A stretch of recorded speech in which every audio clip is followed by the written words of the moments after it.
Welcome back, ladies and gentlemen, to another Will Cheese Fail sent in by you, the fans, to lifesaglitchtv@gmail.com. Mr. Maximus Black. Yes. Hit me up with the sound of practicing WWF wrestling moves on your friends as a kid and somehow not killing anyone. All right. You lay down. You lay on the sofa. All right, you lay on the sofa. I'm gonna jump off the dresser. Here we go. You ready? Here we go. Hit! Go!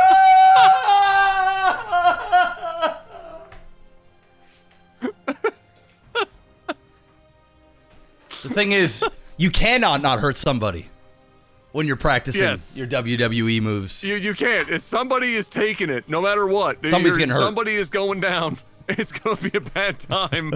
And everyone has one of those. I had it, dude, when I was younger, even though I was as big as I was, before you moved on the street, Diz had a friend, his name was Lee. And he was like 3 years older than us, and he was one of those kids that was like, he was paying taxes, grown bodybuilder at like fucking 13. And he power bombed me. Damn. When I was a big fucking kid. He powerbombed me. It was on a bed, thank God, in Diz's like spare bedroom, the one that was next to his upstairs room at the time. Yeah. And it was on the bed, thank fuck, because he powerbombed me on my neck. Damn. And I somehow didn't fucking die right there and then. Bro, I've got a confession. I was what? I've got a confession. When I did that sound, I actually just hurt my elbow. I'm actually hurting. Fuck. Oh no! This is why now. This is why now they have the do not try this at home, thing that they've had since, what was it, like the Attitude Era, that they started like, please kids, stop crippling each other. Yeah. At home. This is sports entertainment or whatever they started calling it at the time. But it's true. I definitely, funny enough, Crimp, when we were younger, I did an elbow drop off my couch, but he was on the floor, and I fucking destroyed his shit. And he had to call his dad to come pick him up, take him home, Rip. And I got in so much fucking trouble. Speaking of trouble. Oh, this is trouble. This is trouble, and you better make it, well, it's more than double, because it's 4 fucking bunkers. Quadruple trouble. Out in front of your expansion Razor Crimp, the Blue Zerg, by Danny, the Red Terran. And this is kind of crazy because, of course, you get rid of one bunker, they just leave it and go to the next bunker. Well, yeah. So that base is just dead. Oh, yeah. This ain't surviving. Not only that, they can salvage these. So, like, before they go, they're going to salvage it, and then they're just going to jump into the next one. I mean, it's actually kind of a genius move here. It's like a guaranteed way to stop. The only way you're not going to stop it is if the Zerg, for whatever reason, is opening up like a 12 pool. Oh, look at the Overlord. Yeah, that's like just his BM. It's like a little extra, like, fuck you, my God, because now you can't even really build units to fucking like come and do anything about this shit. He's building. I know he's just selecting larvae, obviously automatically, but those units, whatever comes out of that, those Marines better just pop out. They're probably drones. No, they're roaches. Yep, got some roaches coming. They're gonna die. No, he's moving them out. Yeah, he'll get them out, which is good. So now he's gonna have 4 roaches here. He's likely gonna try and get some Ravagers to drop down some Hotfire mixtapes. The fact that he does have 1 Spinecrawler already out and a Queen that is still alive to be able to transfuse, it's gonna be very, very difficult for Razor to be able to move up this ramp. In fact, it's just not going to happen at this point. What Razor needs to do is he needs to use this little advantage that he had, or that he has, and start building, like basically macroing in behind this, but also being prepared for what is inevitably going to be an all-in. Now, you force the Zerg on one base. The Zerg is going to want to bust out of there one way or another. There's not a high chance that he's going to try and go directly into all of this. If he does, he's going to drop a mixtapes and then fall back, drop more mixtapes, fall back. He's not going to just attack into this because, like we mentioned earlier, as something's about to die, he's just going to switch back into another bunker, and he's going to play like musical chairs with bunkers. Back here, though, he is building up. This is a... That's aggressive. All right, now he's making a liar out of me. He's just going to go ahead and attack all of it. He's going to lose 1 roach. No salvaging happening. Just mistakes are being made all over the place here. He's going to lose another roach, possibly. There's a freebie here if he can just divert his attention over to it. No? Okay. All right. Wow. All right. This is ballsy. You know what?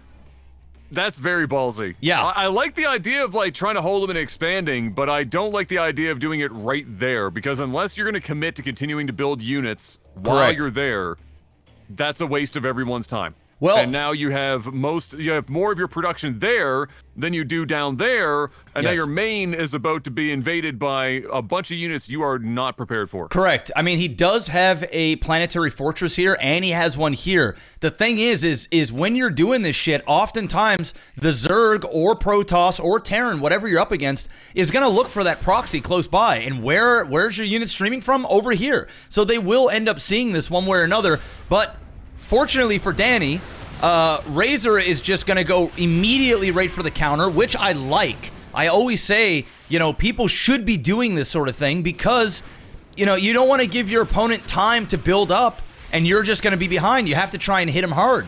And that's exactly what's going on here. Now the factory's going to go down. We have one Widow Mine about to pop. That's going to die instantaneously.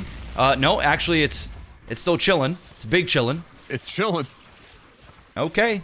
If he can burrow it, that might be useful, but he's not burrowing it. I don't even know if he knows it got out. I don't think he does. It's kind of like sneaky hiding behind the health bar of the planetary right now. Yeah. So that's kind of unfortunate. He might literally not know that it's there.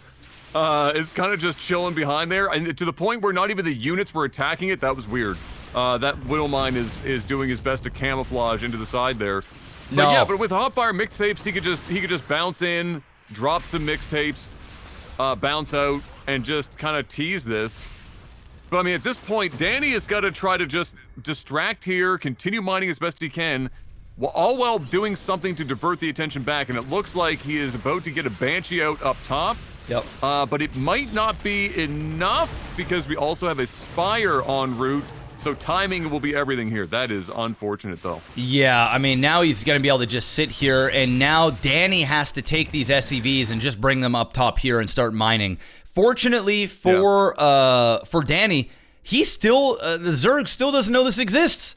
I mean, it's just unheard of. Crazy, because I thought I saw a drone attempt to build a hatchery, but it must have died before it got close enough. No, he just canceled it. He just canceled the hatch. That's so unfortunate. Yeah. Oh my god, he didn't even know. That is unfortunate for sure. And he sees this, like he sees the what was a barracks there. The proxy. Yeah. And he hasn't gone over to see, and now there is a Banshee, so now he's gonna know. Okay, he's got shit elsewhere. Because I've never seen a starport inside the base. Okay, it looks like he did finally figure out he had the Widow Mine. Wow, doing a lot of damage, and he managed to keep this alive as well. This is gonna sound insane here, but I actually think Danny's ahead. Right now. Yes, I do. And you know what solidifies that?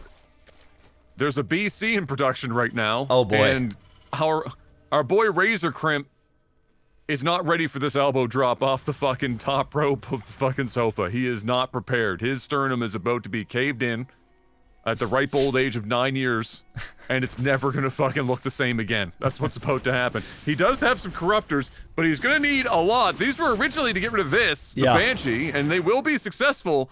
But if he gets a couple of fucking BCs out here, Razor Crimp's gonna have a lot more than a couple corruptors. Now he knows, right? He went over to go after that barracks, and now he sees this entire base. Don't ask me how this has gone unseen. Oh, look at this. The corruptors are pissing on the planetary. Could he piss? Yes. Could he piss on the fucking BC thing to stop that from, like the starport, to stop it from building? I mean, he can piss on it and it would eventually, die, but now the BC's about to pop. Man, look how fast these corruptors are melting down this planetary. But they're going to die here now that this BC is out, and he's going to be able to repair the planetary back to full strength. This is not looking good here for Razor at this point. Although... Oh, that's actually a lot of corruptors. I didn't see all these. Uh-oh. Okay, where did they come from? I did not see that. That is bad. He's going to get out of there immediately because BCs are super OP, and he's going to get that repaired. But he's going to need, like, 2 or 3 more BCs to be able to contend with that. That's just too many corruptors, and they are going to go down and start getting rid of that that second source of income, and Danny is going to go from looking like he might be in the lead to backs against the wall. Yeah, I mean, what a beautiful transition from Razor, and this all stemmed on Danny showing Crimp. Top right, is that the Banshee? If he didn't show the Banshee early on, I don't think you would have seen this many corruptors pop out. Because once he showed the Banshee, he was like, okay, he's going air, he's got something else elsewhere. True. And now it's kind of screwed him. This is a lot of corruptors. He should be able to just go and piss on like a missile turret or something, get rid of it, and get into a position like, yeah, he might lose a corruptor or two. But he really needs to get rid of one of the bases from Danny ASAP. But he's in a good spot now. I mean, he's on 3 hatch. He's got the tech. He's upgrading his air. There's plenty of spores on each base. So it's not like the BC can just sort of run in and do huge damage. He sees it up top right, forces the cancel. I mean, this is a game. This has actually turned into a pretty good game. It has. I will note that we've been seeing a lot more Marines, and we haven't been seeing any more BC be produced. I guess the idea there is he just does not want to have too much of a contention with those corruptors, and he's willing to put more of that into. Oh no! Okay, all right.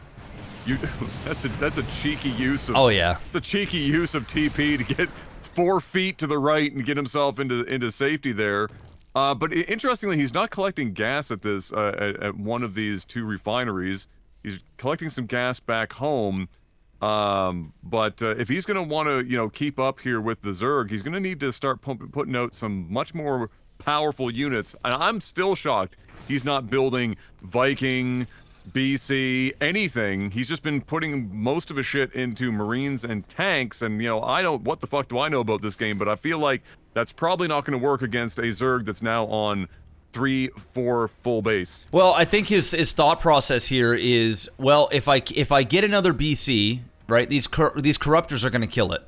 If he gets Viking, sure, but then again, the Zerg is going to transition into a whole bunch of ground. And remember, he's only got 1 starport. It's not like he's got 2 or 3 of them. He's going to be and it's got a tech lab on it. It doesn't even have a reactor on it. So it's not like you can even double pump these out. I'm not against him going ground. His problem is it's going to be timing. He has to be able to go and start doing damage now because corruptors are out. He's not going to have corruptors forever. Eventually, he's going to get guardians. And brood lords. I'm stuck back in the. Yeah, I know. I wouldn't be against guardians, but yeah. Yeah. But yeah, I'm not against the ground. He's just gonna need more medevacs. I think getting more medevacs and getting a lot of ground right now is gonna do more damage than him getting a few more air units. Now, if he had 2-3 starports, we're in a little bit of a different scenario here, but there's so many corruptors. It's sort of like in a PvP where both players are going Phoenix, but one player's got infinitely more Phoenix than the other. You're not going to continue to just build Phoenix knowing that you're just going to be out Phoenixed the whole time. So at some point you have to figure out, okay, maybe I ought to go Stalkers.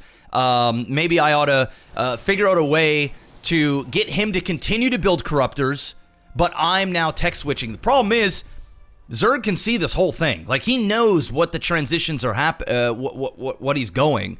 So it's not going to be a huge surprise.